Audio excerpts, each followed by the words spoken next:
Hello, everyone. Welcome back to English in Fluency, the place where your listening skills grow stronger every single day. I am Alex, and I am incredibly excited to have you here with me for this special session. Today, we are going on a journey together, a journey through the streets of a busy city, inside large shopping malls, and through quiet neighborhoods. The focus of today's lesson is all about directions and locations. This is a B1 level listening practice, which means we are moving beyond simple phrases and into real, everyday conversations that you might hear in the English-speaking world. Have you ever felt that moment of panic when someone gives you directions and they speak just a little too fast? You hear words like left and right, but then they say, go past the roundabout, or it is adjacent to the bank, and suddenly you feel lost. I want to help you fix that today. By the end of this session, you will be able to follow instructions clearly, understand prepositions of place, and feel confident the next time you ask for help. So, please grab a cup of coffee or tea, settle into a comfortable spot, and let's get started with our first story. Imagine a young man named Lucas. Lucas has just arrived in a new city called Harbor View. He is carrying a heavy backpack and a small suitcase.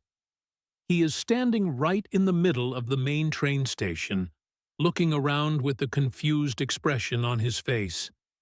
He needs to find his hotel, the Starlight Hotel, but he has no idea which way to go. The station is huge, filled with the sound of announcements, people chatting, and the rolling noise of suitcase wheels on the pavement. Lucas takes a deep breath and decides to ask for help. He spots a woman standing near a map on the wall. Her name is Elena. She looks friendly and is wearing a bright red coat. Lucas walks up to her, trying to look confident. "Excuse me," Lucas says politely. "I am terribly sorry to bother you, but I think I am going in the wrong direction. Could you possibly tell me how to get to the Starlight Hotel?" Elena smiles warmly at him, happy to help. Elena begins to speak, and I want you to listen carefully to the sequence of her instructions. She says, "Oh, the Starlight Hotel is actually not too far from here, but it can be a little tricky to find because of the one-way streets. First, you need to exit the train station through the main doors, which are right behind you. Once you step outside, you will see a large fountain directly in front of you. Do not go towards the fountain. Instead, turn left and walk along the side of the building until you reach the first traffic light." Lucas nods, trying to visualize the path in his mind. Elena continues, "At the traffic light, you need to cross the street. Be careful, because the cars drive very fast on that road. After you cross, you will see a bakery on your right-hand side. It has a big sign with a picture of a croissant. Walk past the bakery and keep going straight for about 200 meters. You will pass a small park on your left. The hotel is right after the park, on the corner. It is a tall brick building with a blue entrance. You cannot miss it."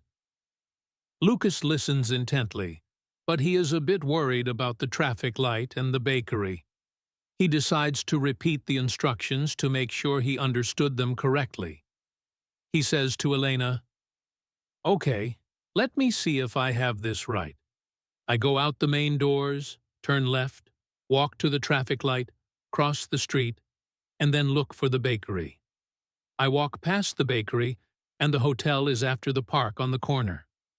Is that correct?" Elena looks impressed. "Yes, that is exactly right. Just remember, the bakery is on your right, and the park is on your left. so the hotel will be on your right side as well. Lucas thanks her profusely and begins to walk. As he follows the path, let's break down the key vocabulary Elena used. Notice how she used sequence in words like first, once you step outside, instead, at the traffic light, and after you cross. These words are like signposts. They tell you the order of events. When you listen to directions, always listen for these time-order words. They help you organize the map in your head. Now, let's stay with Lucas as he steps outside the station. The air is fresh, and the noise of the station fades away. He follows the first instruction and turns left. He walks along the station wall, his rolling suitcase bumping rhythmically against the pavement. He sees the traffic light ahead, glowing red. He waits for the signal to change. While he waits, he thinks about the word cross. In English, when we talk about streets, we use the verb cross. It means to go from one side to the other. You might also hear go across, for example, go across the street. They mean the same thing. The light turns green, and Lucas crosses the street safely. He looks to his right, and sure enough, there is the bakery with the croissant sign. The smell of fresh bread drifts towards him, making him hungry, but he knows he needs to keep going. He walks past the bakery. Past is another crucial word here. It means to go by something, to move from a position behind something to a position in front of it, leaving it behind you. He does not turn at the bakery. He continues past it. As Lucas continues his walk, the scenery changes. The buildings become a bit older, and trees start to line the street. He sees the small park Elena mentioned. It has green benches and a few people walking their dogs. He knows the hotel is close. He scans the buildings on the right side of the street. Suddenly, he sees a tall brick building with a blue entrance. A sign reads, Starlight Hotel. He did it. He found it without getting lost. This success came from understanding the specific verbs and prepositions. Turn left, cross, past, on the corner. These are the tools we use to navigate the world. Let's pause here for a moment. If I were to ask you, where was the hotel located relative to the park? Could you answer? The answer is, the hotel was right after the park, on the corner.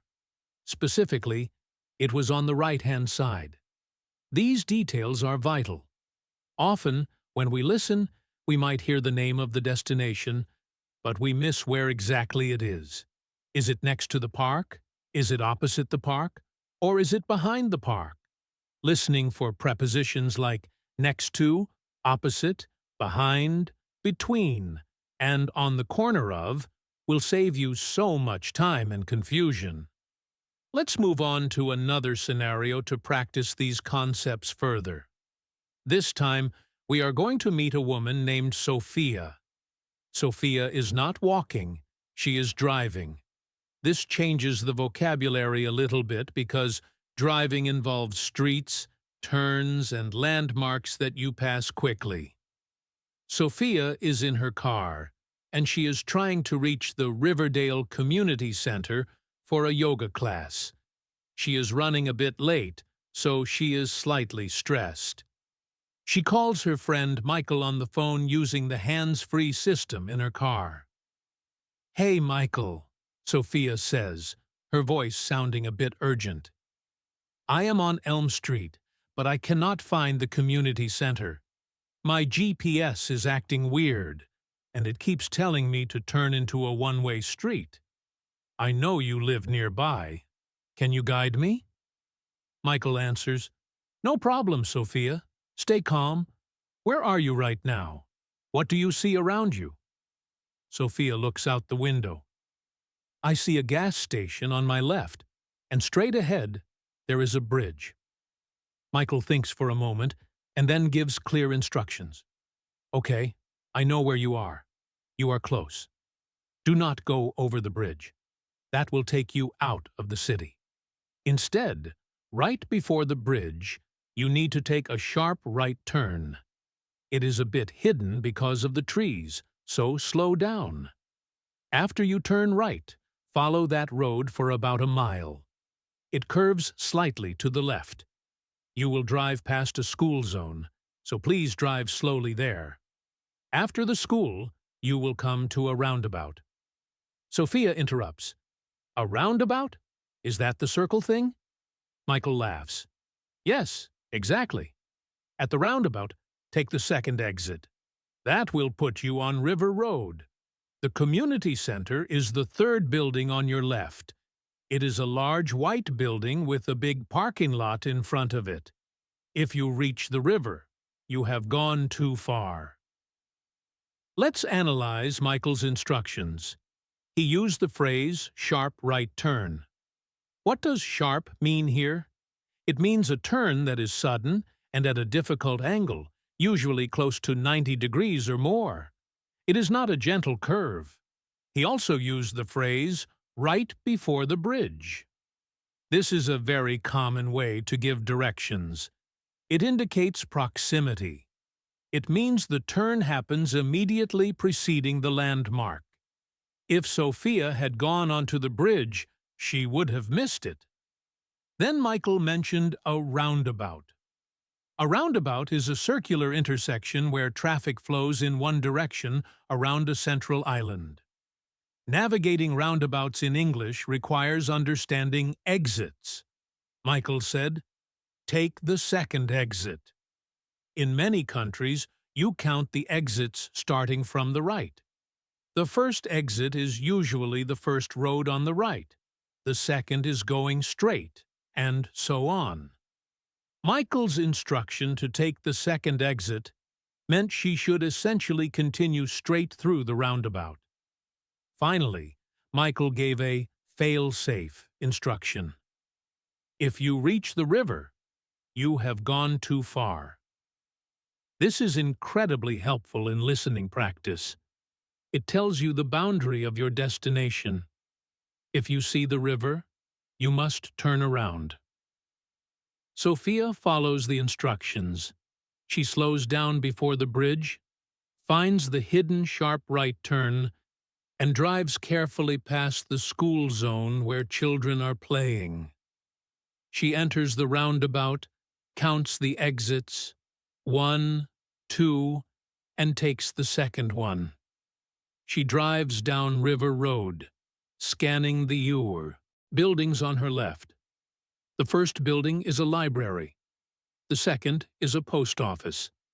The third is a large white building with a parking lot. She has arrived. She breathes a sigh of relief. "Thanks, Michael. I found it," she says into the phone. This scenario highlighted the difference between pedestrian directions and driving directions. Pedestrians worry about sidewalks and crosswalks. Drivers worry about lanes, sharp turns, and roundabouts. Now, let's change the setting completely. Imagine you are inside a very large, multi-story shopping mall. This is often one of the most confusing places to navigate because everything looks similar. Lots of glass, tiles, and people. Let's meet our third character, a teenager named Liam. Liam is looking for a specific shoe store called Sprinters to buy a new pair of running shoes. He is standing on the ground floor, looking at a directory map, but he finds maps hard to read. He sees a security guard standing nearby. The guard's name is Officer Jackson. Liam approaches him. "Excuse me, officer," Liam asks. "I am looking for the Sprinter shoe store. The map says it is on the second floor, but I cannot figure out where exactly it is." Officer Jackson smiles and gestures with his hand. "Certainly, son. It is a bit of a walk, but it is easy to find.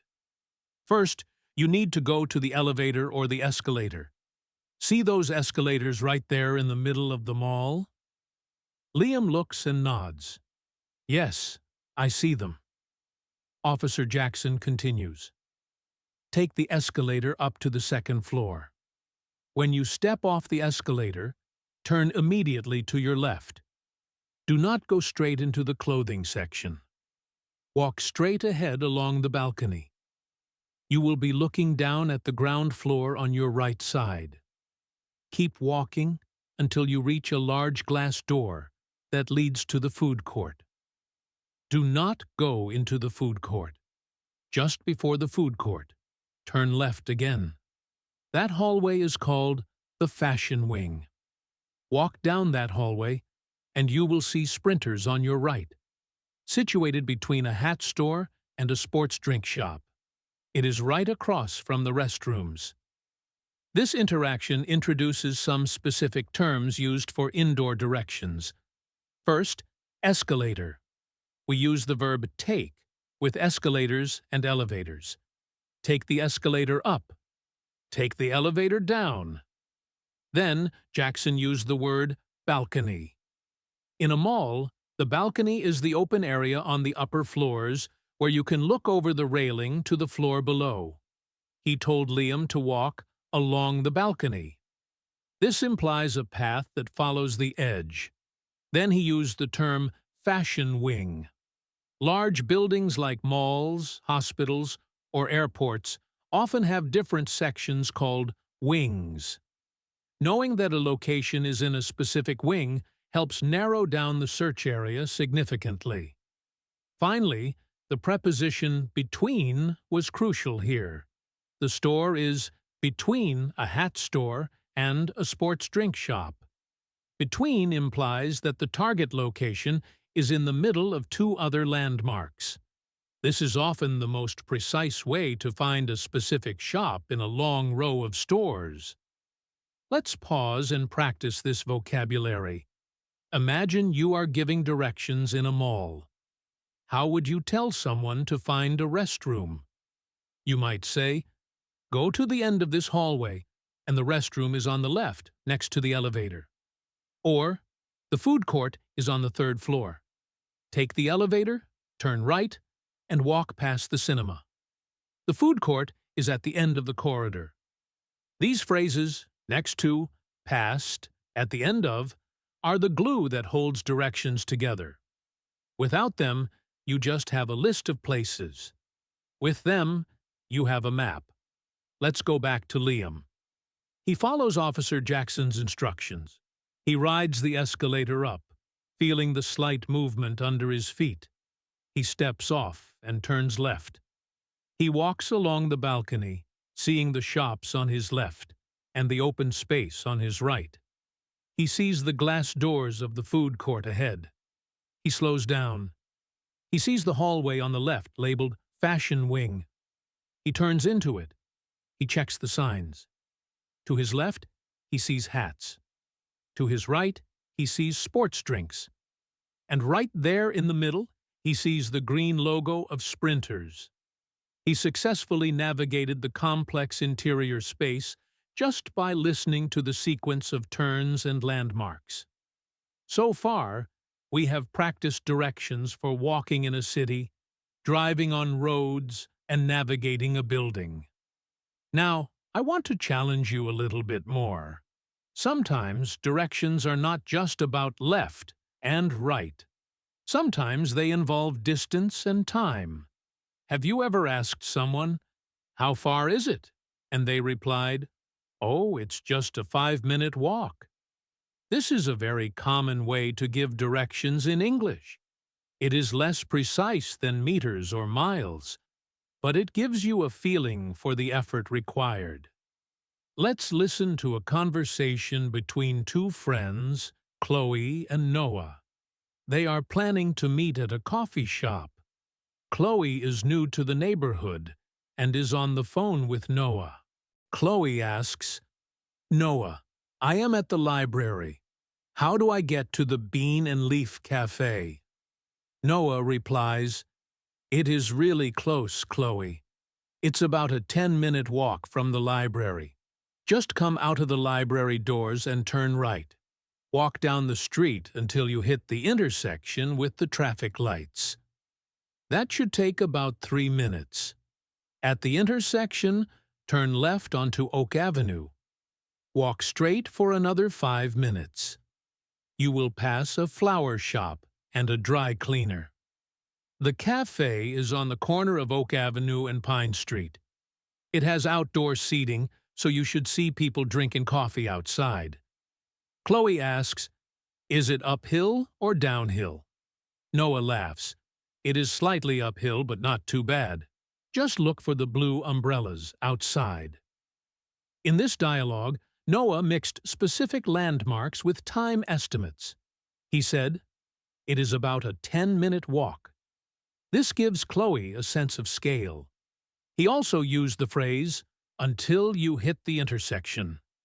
In this context, hit doesn't mean to crash into something. It is a casual way of saying reach or arrive at. You will often hear people say, "Go straight until you hit the bank," or "Keep driving until you hit the highway." It marks the end of a segment of the journey. Noah also mentioned uphill and downhill. These are important descriptive terms for directions, especially in hilly cities. If a direction includes uphill, you know you will be walking against gravity, which might take longer or make you tired. Downhill is usually faster and easier. Let's try a quick comprehension check right here in the audio. I want you to visualize this. You are leaving a bank. You need to find a pharmacy. Someone tells you, "Exit the bank and turn left. Walk 2 blocks. You will see a post office. Turn right at the post office. The pharmacy is halfway down the block on the left, opposite a school." Where is the pharmacy? Let's visualize it together. You exit the bank. Left turn. You walk 2 blocks. A block is usually the distance between 2 streets, so you cross 1 street, keep walking, cross another street. Now you are at the post office. You turn right. You walk down that street. Not all the way to the end, but halfway down. Look to your left. There is a pharmacy. Across the street from the pharmacy is a school. If you see the school, you know you are in the right spot. This skill of visualizing while listening is what we are trying to build. Do not just listen to the words. Try to build the movie in your mind. Now, let's talk about what happens when things go wrong. Sometimes you follow the directions perfectly, but you still cannot find the place. Maybe the building is hidden, or maybe you misunderstood a preposition. This brings us to the importance of clarification phrases. If you are lost, you need to know how to ask for help again without sounding helpless or rude. You can say things like, "I am sorry, I didn't quite catch that last part." Or, "Could you repeat that, please?" Or, "I thought the bank was next to the hotel, but I can't find it." Being able to communicate your confusion is just as important as understanding the original directions. Let's listen to a situation where our character, Mia, gets lost. She was looking for an art gallery. She was told to turn right after the bridge. She did that, but she sees only houses. She stops a passerby named Mr. Chen. She says, "Excuse me, I am looking for the city art gallery. I thought I followed the directions correctly. I turned right after the bridge, but I seem to be lost. Is this the right street?" Mr. Chen looks thoughtful. "Ah, the art gallery moved locations last month. The old one was here, but the new one is actually back across the bridge. You need to go back the way you came." This is a very realistic scenario. Directions can change, or landmarks can move. Listening involves being flexible. Mia handled this well by explaining what she did and asking for verification. Mr. Chen used the phrase, "back the way you came." This means to retrace your steps. It essentially means to turn around and go back. This brings us to the concept of landmarks versus street names. In many English conversations, especially in casual settings, people prefer landmarks. Street names can be hard to remember and hard to see on signs. Landmarks are visual. Turn left at the big tree. Go past the red building. Turn right at the gas station. These are easier to process. However, in formal directions or GPS instructions, street names are primary. Turn right onto Main Street. Continue on Highway 101. A B1 listener needs to be comfortable with both. If you hear a street name you don't know, don't panic. Listen for the landmark that follows it. Turn onto Maple Street, which is right after the park. The park gives you the visual cue you need. Let's consider a situation involving public transport, which adds another layer of complexity. Bus routes. Meet David. He wants to visit the National Museum. He is at a bus stop. He asks a lady named Rachel, "Does this bus go to the National Museum?" Rachel replies, "Yes, it does, but it is not direct.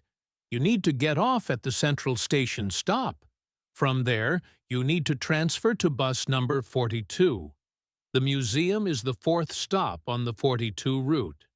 David asks, "Where do I catch the 42? Rachel points, "Right across the street from the Central Station stop. You will see the bus sign. Just make sure you check the direction on the front of the bus. It should say North Terminal. If it says South Terminal, it is going the wrong way." This dialogue introduces the verbs get off and transfer. Get off is the phrasal verb for exiting a bus, train, or subway. Transfer means to change from one vehicle to another to continue your journey. Rachel also gave a warning about direction. North Terminal versus South Terminal. This is a common trap for English learners. You might be on the right street or the right bus line, but heading in the wrong direction.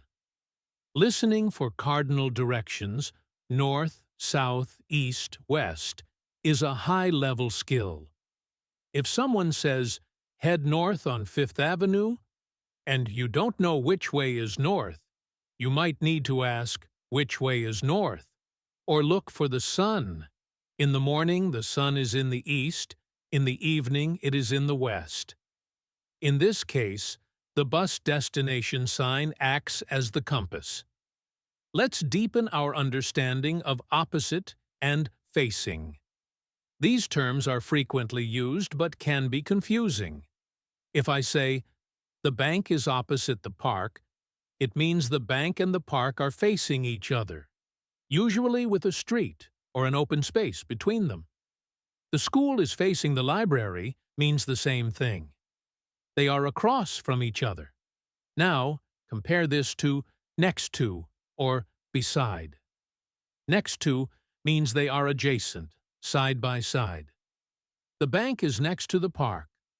That means there is no space between them. They share a wall or a border. When you listen, pay close attention to this distinction. If you are looking for a shop opposite the station, you need to cross the street. If you are looking for a shop next to the station, you stay on the same side of the street. Let's practice this with a mini story. Imagine a street layout. You are standing at point A. In front of you is a bakery. To the left of the bakery is a butcher shop. To the right of the bakery is a flower shop. Across the street, directly opposite the bakery, is a bank. Next to the bank, on the right, is a post office. Next to the bank, on the left, is a pharmacy. Now, I will describe a location, and you try to identify the building. I am standing across from the bakery. I am on the left side of the bank. Where am I? The answer is the pharmacy. I am standing next to the bakery. I share a wall with the bakery, and I sell roses. Where am I? The answer is the flower shop. This mental mapping exercise is exactly what your brain does during a conversation. The faster you can process these spatial relationships, the better your listening comprehension will be. Let's move to a scenario inside a hospital. Hospitals are notoriously confusing. Imagine a woman named Isabella. She is visiting her grandmother. She walks into the main lobby and approaches the reception desk. The receptionist, a man named Ryan, is typing on his computer. Isabella says, "Good afternoon. I am here to see patient Sarah Miller in room 304. Ryan looks up and says, "Certainly. Go through the double doors behind you. Walk straight down the corridor. You will pass the cafeteria on your left. Keep going until you reach the elevators. Take the elevator to the 3rd floor. When you exit the elevator, turn right. Follow the signs for Ward C. Room 304 is the 3rd door on your left, just past the nurses' station. Hospitals often use terms like corridor, ward, wing, and double doors. A corridor is just a long hallway. A ward is a section of the hospital dedicated to a specific type of care, like a maternity ward or an ICU. Ryan's instructions were precise. 3rd door on your left. Counting doors is a very specific way to navigate. It requires you to pay attention to every door you pass. Just past the nurses' station acts as a final confirmation. If you see a desk with nurses, you have gone just a tiny bit too far. And the room is right there. This helps because hospital doors often look identical. Now, I want to talk about the emotional aspect of asking for directions. Many learners feel shy or embarrassed. They worry that if they ask a native speaker to repeat something, they will look unskilled. But think about it this way. Even native speakers ask for clarification. If you are in a noisy city with traffic and wind, it is perfectly normal to say, "Sorry, could you speak a little slower?" Or, "I didn't catch that." In fact, most people appreciate that you are trying to be accurate. It shows respect for their instructions. In our story with Lucas at the beginning, he repeated the directions back to Elena. So, left here, then right? This technique, called checking for understanding, is brilliant. It does 2 things. First, it confirms the information. Second, it buys you time to process the language. I highly recommend you use this technique. Let's explore a situation where the directions are descriptive rather than procedural. Sometimes people describe a location by what it looks like rather than how to get there step by step. For example, imagine you are on the phone with a friend trying to find their house in a subdivision. You ask, "Which house is yours?" They reply, "It is the one with the green roof and the white picket fence. There is a large oak tree in the front yard. It is the 3rd house from the corner." This is location by attribute. You are not getting turn left, turn right instructions. Instead, you are getting visual filters. You scan the street for a green roof. Then you look for the fence. Then you look for the tree. This type of listening requires you to hold visual adjectives in your memory while scanning the environment. Let's look at another example of this. You are in a parking lot looking for your car. You call your spouse. They say, "We parked in section B, near the exit.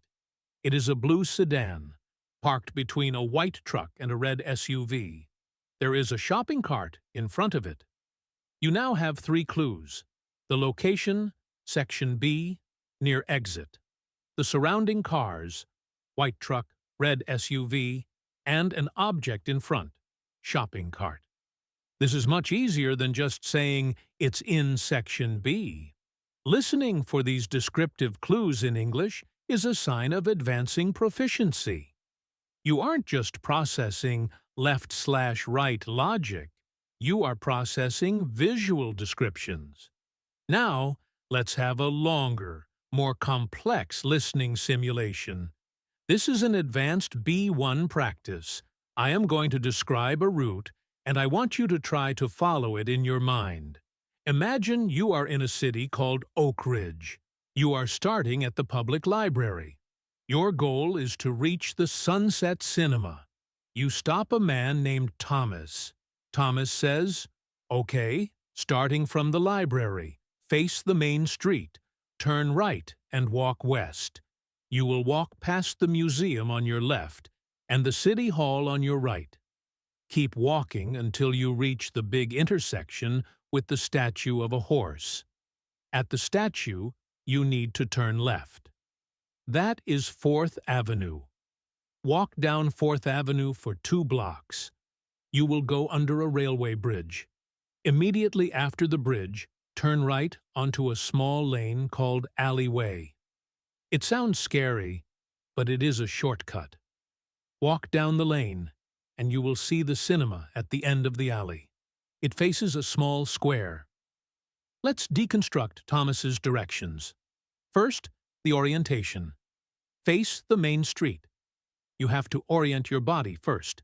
Then, walk west. If you don't know where west is, Thomas helps by giving landmarks. Past the museum, left, and City Hall, right. This implies the street runs between them. Then the major landmark, the intersection with the statue of a horse. This is the pivot point. Left turn. Then distance, 2 blocks. Then a terrain feature. Under a railway bridge. This is a strong visual cue. You go underneath something. Immediately after is the sharp right into an alley. Finally, the destination is at the end of the alley. If you were drawing a map while listening, you would have a line going right, then a line going left, then a line going right again into a dead end where the cinema is. This brings us to the topic of implied directions. Sometimes speakers don't explicitly say, "turn left." They might say, "follow the road as it bends to the right." This implies you don't make a choice. The road forces you to turn. Or they might say, "you'll see a sign for the highway. Take that exit." The instruction is embedded in the landmark. Listening for these implied actions is key. If someone says, "the road curves," and you keep walking straight, you might walk into a field or a wall. You must follow the geometry of the road described. Let's listen to a scenario with implied directions. A woman named Grace is hiking. She asks a ranger, "How do I get to the waterfall?" The ranger says, "Just follow the blue markers on the trees. The path will wind through the forest and eventually cross a wooden bridge. After the bridge, the path goes uphill. You will hear the water before you see it." The ranger didn't say, "turn left" or "turn right." The instruction was, "Follow the blue markers," and "the path will wind/cross/go uphill." This is very common in nature directions. The path is the guide. The listener's job is to stay on the path and look for the specific landmarks: blue markers, wooden bridge, uphill section, sound of water. Now, let's discuss the difference between "on the corner of" and "at the corner." Usually, they are interchangeable, but sometimes "on the corner" implies the building is situated right there, taking up the corner space. "At the corner" might refer to the street intersection itself, where you might stand or turn. "Meet me at the corner of Main and First," standing spot. The bank is on the corner of Main and First, building location. It's a subtle nuance. but understanding it helps you visualize the scene. Another subtle one is across from versus on the other side of. They mean the same thing, but on the other side of emphasizes the barrier, like a street or river, between you and the destination. The stadium is on the other side of the river. This implies you need to cross the river. Let's revisit our character Lucas from the beginning. He is now settled in his hotel. He wants to go to a restaurant for dinner. He asks the hotel receptionist, "Can you recommend a good Italian place nearby?" The receptionist, a woman named Maria, says, "Absolutely. There is a lovely place called Luigi's. It is about a 15-minute walk. Exit the hotel and turn right. Walk all the way down this street until you reach the river. You can't miss it. The road ends at the river. Turn left and walk along the riverbank. It is very scenic. You will walk past a marina with many boats. Luigi's is just past the marina, with outdoor seating overlooking the water." Maria used a very common phrase, "You can't miss it." This is a phrase speakers use to give you confidence. It means the landmark is very obvious, large, or distinctive. It acts as a reassurance. She also used all the way down. This emphasizes that you shouldn't stop or turn off the street prematurely. You must go to the very end. The destination logic was street to river, boundary, to left, turn to landmark, marina, to destination. The visual cue of the river helps anchor you. If you don't hit the river, you know you haven't gone far enough. Now, I want to simulate a situation where you have to correct someone. Imagine you are in a taxi. You tell the driver, "Take me to the train station." The driver starts driving, but you realize he is going towards the old station, not the new central station. You need to intervene. You say, "Excuse me, I think there is a misunderstanding. I need the central station, not the south station." The driver says, "Oh, my mistake. Central station is on the other side of town. I need to turn around." This is active listening. You aren't just passively receiving information. You are monitoring the environment against the instructions. If the driver turns left but you know the station is to the right, you must speak up. In English, this requires polite but firm interjection phrases. Actually, "Wait a moment. I believe this is the wrong way." Let's practice some of these correction phrases. If someone gives you directions and you think you heard something different, you can say, "I thought you said turn left." Or, "Wait, didn't you say the bank was next to the park?" Using tag questions like, "Didn't you?" or "Isn't it?" is a soft way to ask for confirmation without being aggressive. It invites the other person to clarify. "The bus stop is here, isn't it? We turn right at the light, don't we?" These are excellent tools for your speaking arsenal, directly linked to your listening skills. You listen, you doubt, you check.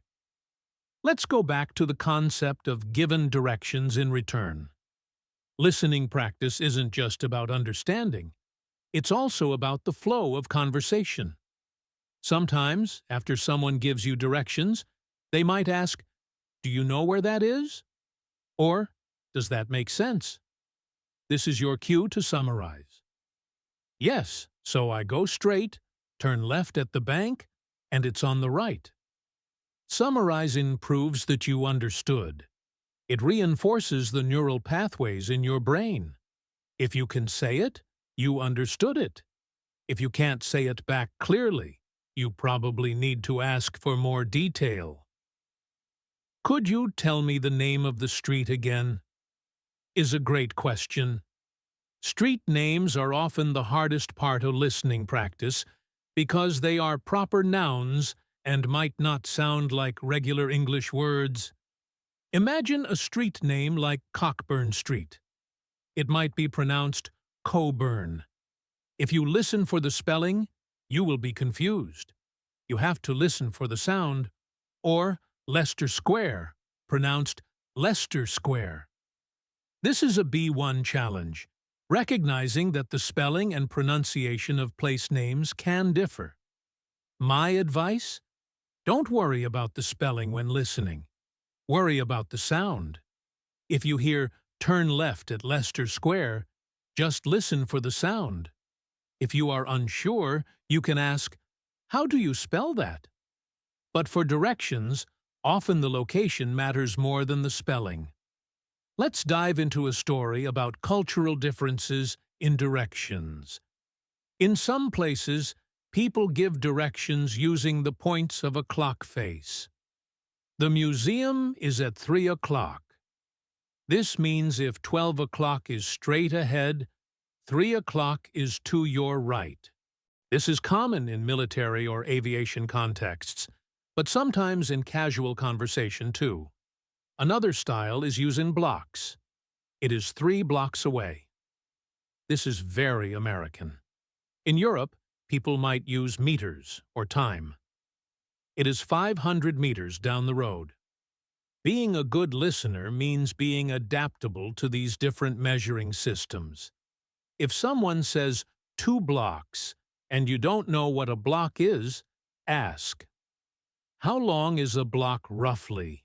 Usually prompts a time or distance answer like, "About a 5-minute walk." Let's create a final complex scenario for today. Imagine you are at a large university campus. You need to find the science building. You ask a student named Ethan. He says, "Okay, you see that big clock tower over there? That is the student union. Walk towards the clock tower, but don't go inside. Go around the back of the student union. You will see a path that leads into the woods. Follow that path. It splits into 2 after a few minutes. Take the left path. The science building is the one with the glass extension on the roof. It's basically behind the library." This instruction requires you to navigate around a building into a landscape feature, woods. Make a choice at a split path and identify a building by an architectural feature, glass extension. It is a multi-step puzzle. As we start to wrap up this extensive practice session, I want to remind you why we are doing this. Direction giving is a social contract. It requires trust. When you ask someone for help, they are sharing their local knowledge. When you listen, you are accepting their guidance. The vocabulary we have covered today, prepositions like across, through, past, towards, verbs like cross, follow, turn, continue, and nouns like intersection, block, roundabout, bridge, these are the bricks and mortar of this contract. You now have the tools to build your path. Remember Lucas finding his hotel? Remember Sophia finding the community center? Remember Liam in the mall? They all started by asking, listening, visualizing, and confirming. You can do the same. The key is not to panic. If you miss a step, stop and ask again. "I'm looking for the science building. Can you point me in the right direction?" Is a perfectly fine question to ask 3 different people if necessary. Eventually, you will arrive. Before we say goodbye, let's do one last mental visualization. Imagine a map. You are at the bottom. There is a road going up. It meets a T-junction. You turn right. You walk to a roundabout. You take the first exit. You pass a school. Your destination is on the left, opposite a park. Lock that image in your mind. T-junction, right turn, roundabout, first exit, past school, left side, opposite park. If you can see this, your listening brain is working perfectly. Thank you so much for spending this time with me at English in Fluency. I hope this extended practice has helped you feel more confident about navigating the English-speaking world. Directions are everywhere, on the street, in buildings, and in life. Being able to follow them opens up your freedom. If you found this video helpful, please make sure to hit that like button and subscribe to the channel. It really helps us create more content for you. Also, leave a comment below. Tell me about a time you got lost in an English-speaking country. Or ask me a question about any vocabulary we use today. I love reading your comments. Don't forget to turn on the notification bell so you never miss a new lesson. Keep practicing, keep listening, and remember, fluency is a journey, not a destination. I am Alex, and I will see you in the next video. Happy learning!